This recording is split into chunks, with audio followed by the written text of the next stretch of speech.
श्रुतिगणे निपुणैरजस्वं सम्भुज्यते प्रतिगते प्रणतै प्रियाम्भिः तं सर्वकरुं भर्गं निजसेवकानां श्रीमद्विहारिचरणौ शरणं प्रपद्ये। श्रीमद्विहारिचरणौ शरणं प्रपद्ये। हरे राम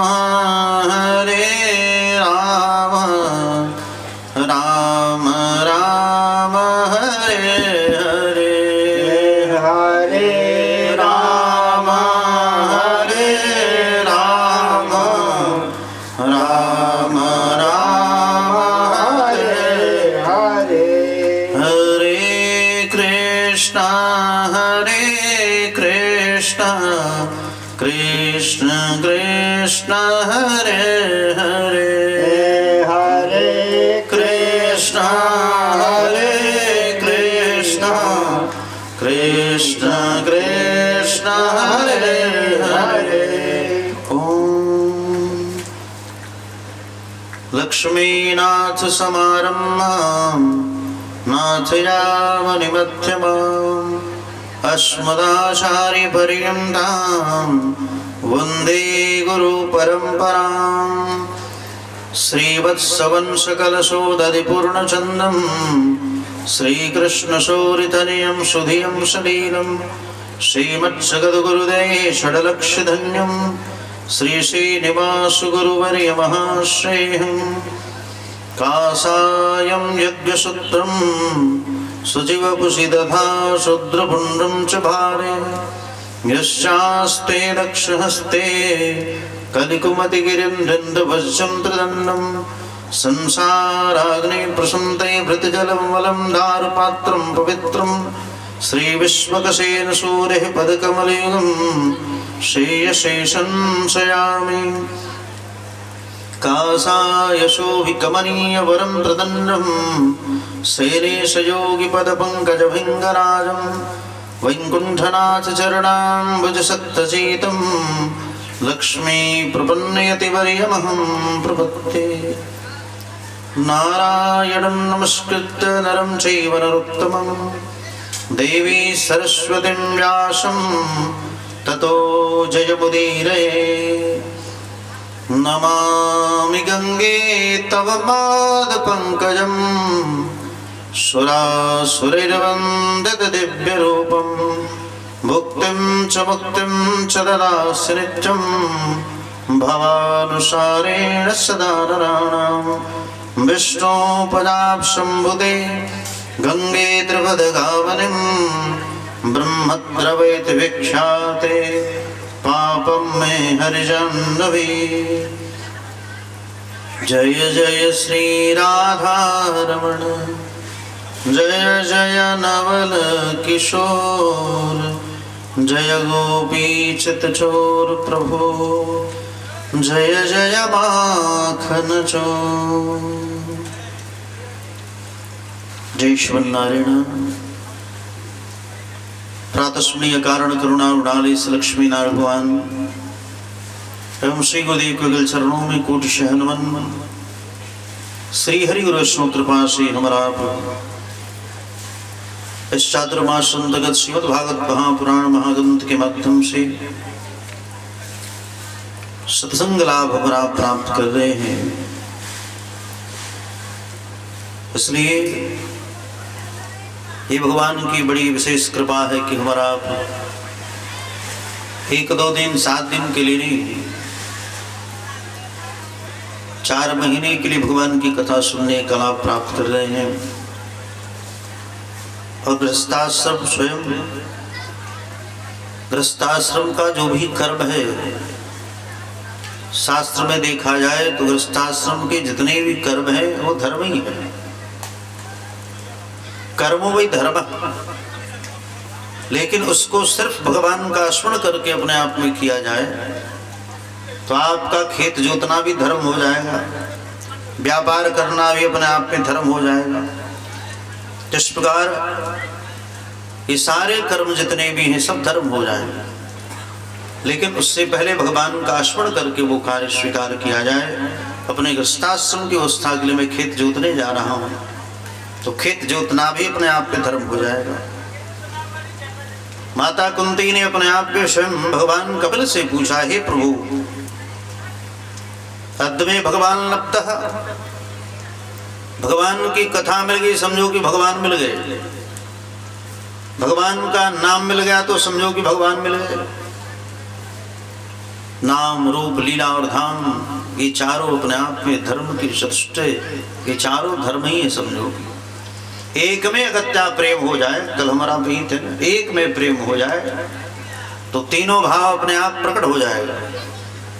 एक नाम में प्रेम हो जाए तो स्वरूप भगवान का आप देखे हो या न देखे हो स्वयं प्रकट हो जाएगा। नाम के बाद रूप, रूप के बाद लीला, लीला के बाद धाम, तो ये चारों अपने आप में स्वयं अगत्या प्रकट हो जाते। बस एक का आश्रय हमारा अपने, एक नाम का आश्रय लिया तो सब अपने आप में प्रकट हो जाए। और भगवान का नाम ही एक ऐसा है जो इस कलिकाल में का सतयुग त्रेता द्वापर कलयुग कोई भी युग, नाम के प्रभाव से ही हमारा भगवान तक पहुंच सकते हैं। एक भगवान का नाम काफी है, आधा नाम भी काफी है। तो बहुत नाम का अपने आप में, इसलिए किसी आचार्य के द्वारा दीक्षा लेकर के तब भगवान में लगना चाहिए। इसलिए मनुष्य शरीर मिला है किस लिए भैया? धर्म के लिए। धर्म वहम दोहंती धर्मो रक्षत रक्षतः, हमारा आपकी सुरक्षा करने वाला सिर्फ धर्म है। तो तितिक्षवः कारुणिका सुहृद सर्वदेहिनां अजात शत्रवः शांताः साधवो साधभूषणाः, ये जितने लक्षण अपने आप में बताए गए ये सब महापुरुषों के अंदर विराजमान। तो तितिक्षवः ऐसे जो लक्षण अपने आप में संपन्न महापुरुष हैं, कहते साधुभूषणाः, ऐसे संत स्मृति के समझो के भूषण है।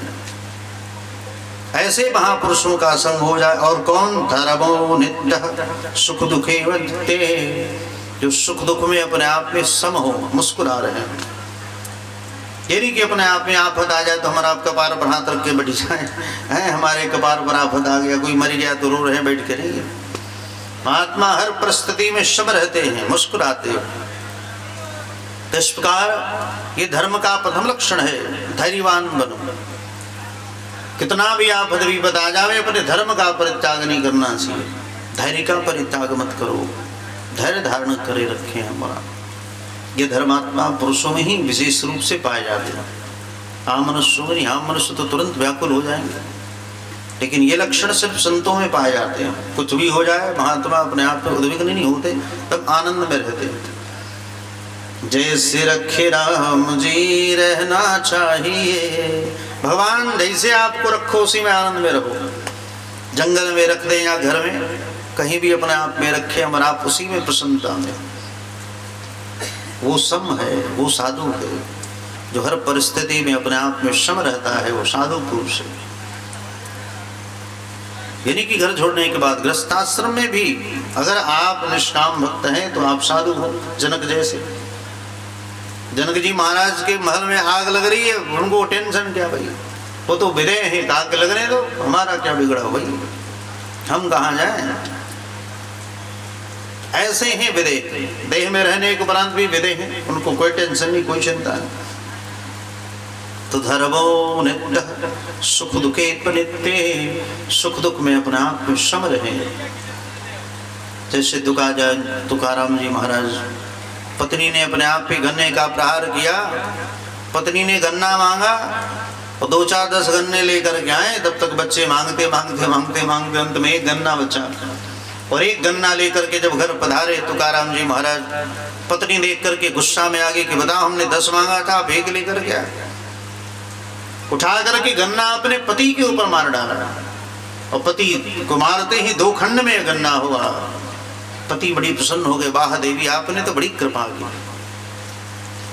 एक होता तो हम दोनों कैसे चूसते इसको, हैं? अब तो 2 खंड हो गए, एक आप चूसो एक हम चूसते गन्ने को। और उसी दिन अपने आप में तुकाराम के अंदर वैराग्य हो गया। और वही तुकाराम जी महाराज अंत में भगवान स्वयं गरुड़ जी महाराज को भेजे। इसी कलयुग की घटना है। और भगवान गरुड़ पर विराजमान होकर के तुकाराम जी महाराज ससरीर भगवत धाम चले गए। ये नहीं कि सतयुग त्रेता द्वापर कलयुग में अपने आप पे प्रारंभ में लोग जाते थे ससरीर, नहीं। इस कलयुग में भी तुकाराम जी महाराज, एकनाथ जी महाराज, कबीरदास जी महाराज, मीरा दीदी, ये सब लोग सशरीर भगवत धाम चले गए। यानी कि शरीर छोड़ के जाना पड़ेगा। अगर आप अंदर बाहर से पूर्ण पवित्र हो तो निश्चित है, कन्फर्म है कि आप अंदर बाहर से पवित्र हैं तो आप इसी शरीर से भगवत धाम जा सकते हो। कोई किसी के प्रति कोई कल छपट न हो हमारा आपके अंदर, तब जाकर के अपना काम, क्रोध, लोभ, मोह, मत्सर, इन सब चीजों से बच के रहें, तब वहां पहुंचा जा सकता है। तो प्राणी मात्र के सच्चे हितैषी अपने आप पे संत महापुरुष सब जीवों के। इसलिए तो महात्मा किसी पर भार नहीं बनना चाहते, अपने लिए कुछ मांगते नहीं संत महापुरुष, कहीं किसी से कुछ मांगना नहीं। काहे भैया, उसको भार न बन जाए हमारा, ठीक ना। जहां रख दो जैसी व्यवस्था में, सही में। अब से आज से 10-20 साल पहले हम लोग जब कथा करते थे तो इतनी व्यवस्थाएं नहीं रहती। ये टेंट पेंट साउंड दुनिया जहान, सिंपल सा साउंड लग गए, बाहर बस लीपा पोती हो जाता, कोई टेंट पेंट नहीं। लीप करके लोग चप्पल उतार उतार के पंडाल में आके बस बैठे रहते। घेरा बन जाता था फट्टी का, अपने आप में दोनों तरफ से घेरा, स्त्रियों के लिए अलग, पुरुषों के लिए, बस इतनी ही व्यवस्थाएं रहती थी। सोचो, कोई टेंशन नहीं। अब तो क्या बतावें, संसार में इतना दिखावा हो गया, टेंट व्यवस्था, ये वो, लाखों लाख खर्चे तो टेंट पेंट में हो जाते हैं। क्या जमाना था इन महापुरुषों का, बताओ। वृक्ष के नीचे बैठ करके कथा हो रही है, वो भी वटवृक्ष, विशाल वटवृक्ष, गंगा किनारे आराम से संत महापुरुष बैठ करके सुन रहे हैं, आनंद बंद। या फिर सुखदेव जी महाराज सुना रहे सुखदर्थ में, वहां भी वृक्ष के नीचे परीक्षित जी महाराज सामर्थ्यमान है, महाराज थे। सोचो, चाहते तो क्या नहीं मना सकते थे, लेकिन वो भी वृक्ष के नीचे करबद्ध होकर के सुन रहे हो। इतने बड़े बड़े संत महापुरुष सब नीचे बैठ करके सुन रहे, आसन लगा लगा के अपने आसन।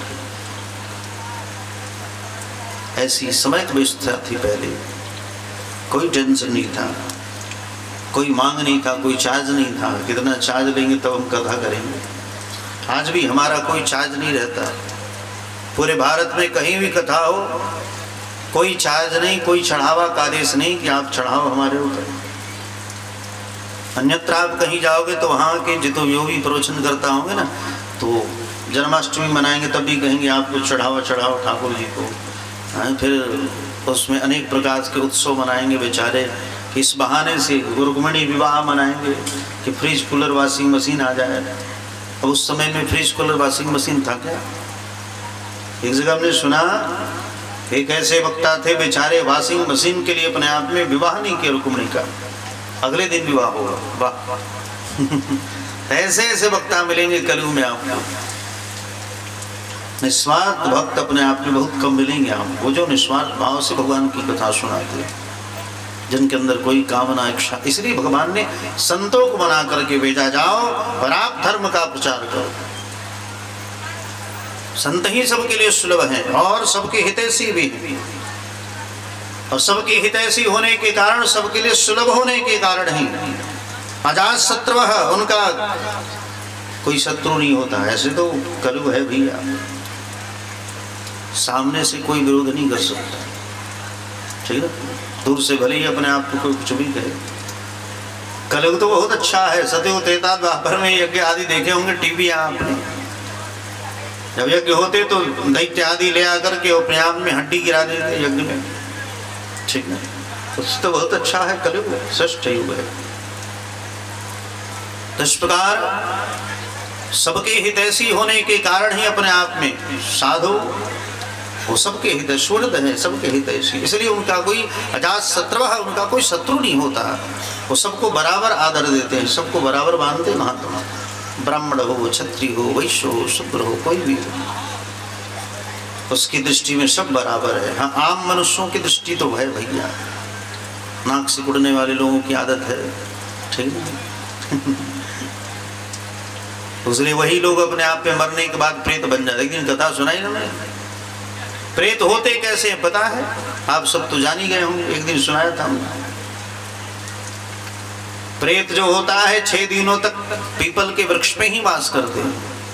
एक दिन शनिवार के दिन भगवान नारायण का वास होता है। और प्रेत होते कैसे हैं? सुई के अग्रभाग के बराबर प्रेत का जो मुख होता है सुई के अग्रभाग के बराबर होता है, और उसका जो पेट होता है वो घड़े के समान होता है। इसलिए मरने के उपरांत हमारा घरघंट बांधे जाते हैं, ठीक ना। पीपल के वृक्ष पर घरघंट बांधा जाता है, उसके पेन्ने में छिद्र बना दिए जाते हैं, उसमें यानी धागे आदि लगा दिए जाते हैं। और तदुपरांत अपने आप में उसमें जल भर दिया जाता है, ताकि हमारे माता पिता गुरुजन जो अपने आप में मरे हुए हैं उनका पेट भरता रहेगा तो उत्पात नहीं करेंगे। क्योंकि प्रेत बनने के उपरांत आपके माता पिता भाई बंधु कुछ नहीं पहचानते किसी को। और वही जब श्राद्ध कर्म हो जाता है तो पीतर योनि में चले जाते हैं, और पीतर हमारा आपको आगे बढ़ाते हैं, प्रेत हमारा आपको सताते हैं। इसलिए मरने के उपरांत कोई भी हो थोड़ी देर के लिए अपने आप में प्रेत बनना ही पड़ता है। इसलिए प्रेत होते कैसे आप सब जानिए, सुई के अग्रभाग के बराबर उसका अपने आप में मुख होता है, पेट घड़े के समान होता है। इसलिए मरने के उपरांत घरघंट बांधे जाते पीपल के वृक्ष पर, क्योंकि 6 दिनों तक प्रेत ही वास करते हैं। एक दिन शनिवार के दिन भगवान नारायण का वास होता है, और वही श्राद्ध आदि करने के बाद वो पीतर योनि में चले जाते हैं। पीतर हमारा आपको आगे बढ़ाते हैं, प्रेत सताते हैं। पीतर समझो कि एक दैवी योनि हो। आप तर्पण भी पिंडदान तर्पण अपने आप में करते हैं ना पितृपक्ष में, ये सारा तर्पण भगवान के चरणों में ही अंत में जाता है, नारायण के ही चरणों में जाएगा। इसलिए पितर अपने आप में जीवों को आगे बढ़ाते हैं। इसलिए श्राद्ध कर्म जरूर करना चाहिए, तर्पण जरूर करना चाहिए। गृहस्थाश्रम में आदि व्याधि अगर आ रही है इसका मतलब आपके पितर आप पर प्रसन्न नहीं है। गृहस्थाश्रम में अगर आपका प्रमोशन नहीं हो रहा है, डिमोशन होते जा रहा है, यानी आप बढ़ नहीं रहे हो, जितना मेहनत करते हो उतना आमदनी नहीं मिलती, कारण क्या है? आपके पूर्वज आप पर प्रसन्न नहीं है। इसलिए श्राद्ध कर्म आदि तर्पण आदि करना चाहिए अपने पूर्वजों के नाम से। गया में जाकर के अपने आप को खूब पिंडदान करें, जो मर गए उनके लिए पिंडदान। ऐसे तो नियम बहुत लंबा चौड़ा है, ठीक ना, पिंडदान का। पहले अपने घर में ही अपने आप पे पिंडदान करें, तदुपरांत अपने आप में फिर जा करके बद्रीनारायण से या फिर प्रयागराज से प्रारंभ करें पिंडदान करना। तदुपरांत फिर अपने आप में दशाश्वमेध घाट वहाँ जा करके काशी में तर्पण करें। तदुपरांत अपने आप में फिर पुनपुन नदी में अपने आप में करें, फिर जा करके गया अपने आप में फाल्गु नदी।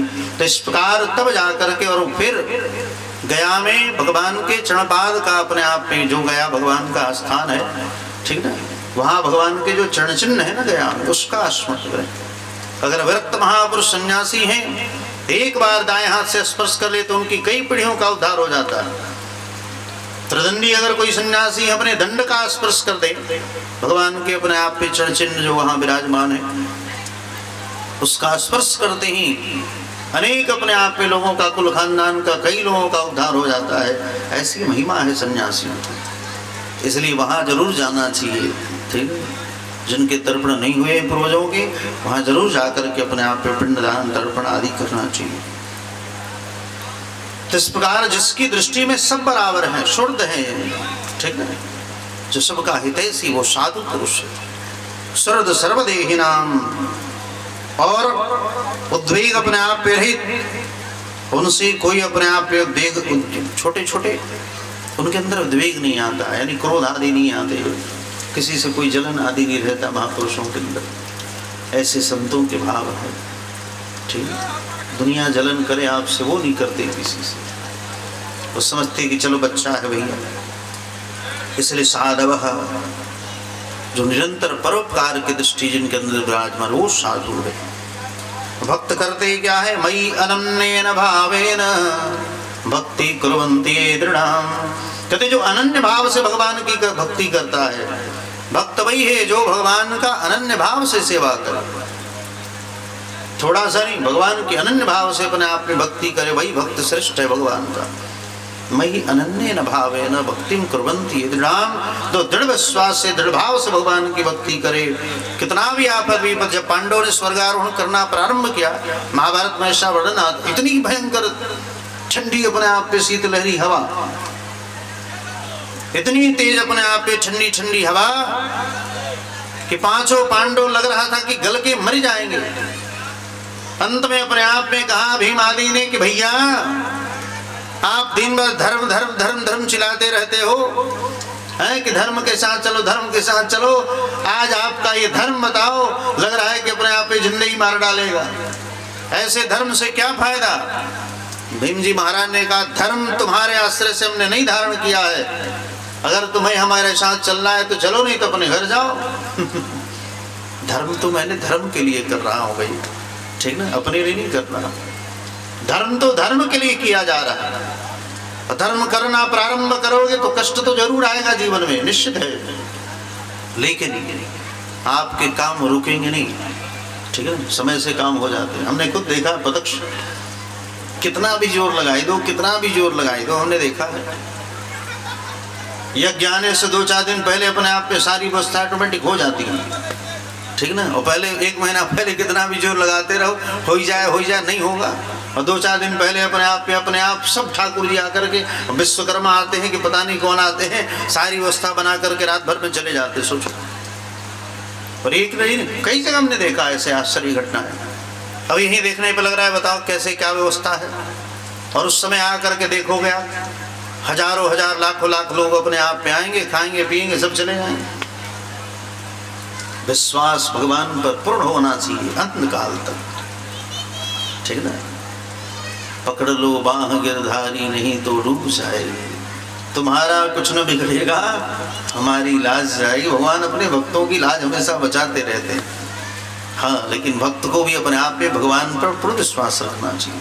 अन्याश्रयण प्रपतिर्बाधिता भवती, भगवान कहते मेरा आश्रय छोड़ करके किसी दूसरे का आश्रय लोग भक्ति बाधित हो जाएगी। इसलिए भगवान पर पूर्ण विश्वास, जैसी व्यवस्था दे उसी में रहो, आनंद में रहो। ठाकुर जी पर छोड़ दो, जो करते हैं अच्छा करते हैं। कभी अपने आप में निगेटिव नहीं सोचना चाहिए, पॉजिटिव सोचो, ठीक है ना। वो जो कर रहा है हमारा आपके हित के लिए कर रहा है। बारिश भी दे रहा है तो उसमें किसी का हित होगा, है। हमने कहते स्वार्थी भजन के अपना का दिन कहते ए ने मत परी भैया, लेकिन जेकर धान हुई तो बेचारा सोचत हुई कि तनी पर जाए तो बढ़ी बाबा। तो हमारा भगवान तो सबके हित ऐसी है ना, ठाकुर जी महाराज, तो उनको तो सबको देखना है। सारी धरती अपने आप में उनकी भैया, सब उन्हीं के बाल बच्चे हैं ठाकुर जी। तो थोड़ी थोड़ी सबके ऊपर कृपा अपने आप में, जब समय आएगा तो समय से आपकी भी व्यवस्था अपने आप में ठीक कर देंगे ठाकुर। अब बताओ, जब हमारा बच्चे थे, सोचो, जब एक भी दांत नहीं था, है? जब दांत न थी तब दूध दियो, और जब दांत दिए तो क्या अन्न नहीं देंगे, हैं? जब दांत नहीं था तो मैया के स्तन में ठाकुर जी ने दूध भर दिया, और वो भी ऐसा दूध भर दिया, ना अपने आप पे फटने वाला है, ना उसमें अपने आप पे चीनी घोलने की आवश्यकता है। बताओ, ना बिलैया का डर कि बिलैया गिराई देगी, है कि मुँह से अपने आप में चूहा बिलाए उसको जूठा कर देगा, नहीं। कैसी सुंदर अपने आप में ठाकुर जी ने पैकिंग की है, बताओ, है। हम आप सोचते नहीं, भगवान पहले से व्यवस्था बना कर रखते अपने बच्चों के लिए। जब दांत न थी तब दूध दियो, और वो भी नहीं, हमारा आप द्विज कहलाते हैं। दांत को भी द्विज कहा जाता है। एक दूध का दांत अलग होता है, और चावल दाल रोटी चबाने वाला दांत एक अलग होता है, इसलिए दांत को द्विज कहलाता है। दांत भी, ठीक ना। हमारा तो ब्राह्मण क्षत्रिय वैश्य द्विज है ही, लेकिन ये दांत भी द्विज है, 2 बार जन्म लेता है। तो दूध वाला दांत अलग, वो टूट जाता है, ठीक है ना। और फिर अपने आप में दांत प्रकट होती है, जिससे हमारा आप चना आदि बड़े बड़े चना भी चबा जाते हैं लोग। इस प्रकार भगवान सबका निर्वाह करते हैं, चींटी से लेकर हाथी पर्यंत तक का। हमारा आपके तो बस अपने परिवार की चिंता है, और भगवान की सबकी चिंता है। अजगर करे न चाकरी, पंछी करे न काम, और दास मलुकायु कहे सबके दाता राम। कि राम झरोखे बैठ के सब काम उजराले, जाकी जैसी चाकरी वाको वैसा दे। क्यों? क्योंकि नाम विशंभर विश्व जियावे, साझ बिहान रिजट पहुँचावे। क्योंकि गरुआ ठाकुर है रघुराई, कह मलूक क्या करूं बड़ाई। भगवान की जितनी बड़ाई करते जाओ कम है, क्योंकि सबका निर्वाह उनको करना है। हमारा तो अपने घर को चलाने में हालत खराब हो जाती है। कभी सोचा कि चींटियों को कौन भोजन देने वाला है? चींटी से लेके हाथी पर्यंत 84 लाख योनियां हैं, अनेक प्रकार के जीव जंतु हैं, सबका निर्वाह करते ठाकुर इस प्रकार। और आप उनके अनुकूल रहना सीखो, जैसे भगवान रखें उसी में संतुष्ट रहो। सीताराम सीताराम सीताराम कहिए, जाहे विधि राखे राम ताहे विधि। जिस विधि से भगवान आपको रखे उसी में तुम आनंद में रहो भाई। गर्मी बा तब वो आनंद बा, ठंडा हो गई तब वो आनंद बा। दिन में कितनी गर्मी थी, अभी एकदम बुझाते कि शिमला मानी जाऊंगे, एकदम मौसम कूल कूल ठंडा। तो ठाकुर जी महाराज जैसे रखे वैसे जीव को रहना चाहिए। थोड़ी ही देर में हमारा तुरंत असंतुष्ट हो जाते हैं, नहीं कुछ नहीं सोचने की आवश्यकता, वो जो करता है उसके ऊपर छोड़ दो। एक बार एक महात्मा थे और कुछ नए लड़के बैठे थे नौका में, नए जमाने के नए लड़के। तो जो ही बीच धारा में पहुंची नौका तो उसमें छिद्र था, पानी भरना शुरू हो गया। ठीक है, जो ही पानी भरना शुरू हुआ तो महात्मा का उल्टा ही अपने आप पे काम होता है। उस महात्मा ने तुरंत पानी लेकर के कमंडल से और नौका में डालना शुरू कर दिया। ठीक है, लड़कों ने कहा, बच्चों ने कहा कि देखो बबुआ की बुद्धि खराब है, ये वो तो यही तरह फूटल नाई भी हो पानी आवते ऊपर से वो डाला था कि जल्दी डूब जाए। ठीक है, उल्टा महात्मा ने करना प्रारंभ किया और जल लेकर के कमंडल से नौका में ही डालना शुरू किया। इन लड़कों ने क्या किया, उठा करके अपने आप पे बाबा को उठा के फेंक दिया कि तू तो डूबे कर हमनियों को ले जीव। तुरंत उठा करके जहां फेंका, और जो ही फेंका वहां तो भगवान की कृपा से रेत था। महात्मा तो बच गए और जितने अपने आप पे बच्चे थे सब डूब गए अपने आप पे, तुरंत नौका डूब गई। ये है महापुरुषों की लीला, अद्भुत लीला है भाई। अब उठा उठा के पानी नौका में डालते जा, और भर जब तुम्हारी इच्छा बात प्रभु डुबाने की आपकी इच्छा है तो और डुबाओ। नामदेव जी महाराज, एक बार नामदेव जी महाराज की कुटिया में आग लग गई। अब आग लग गई तो अपने आप पे अग्नि स्वरूप भगवान ही है साक्षात। कुटिया में आग लगी तो मुखाद अग्नि रजायत है, भगवान के मुख से अग्निदेव प्रकट होते हैं। इन्होंने कहा कि जो भी वस्तु थी ना घर में, झोरा झंझट जो भी अपने आप पे था सब भगवान को देने लगला। इहो अब जराई दे, इहो जराई दे, ल खाई ल, तोरा खाही के मन में ल मैं खा जा, घर द्वार को मैं खा जा, सब जला दिए। अंत में भगवान को आना पड़ा।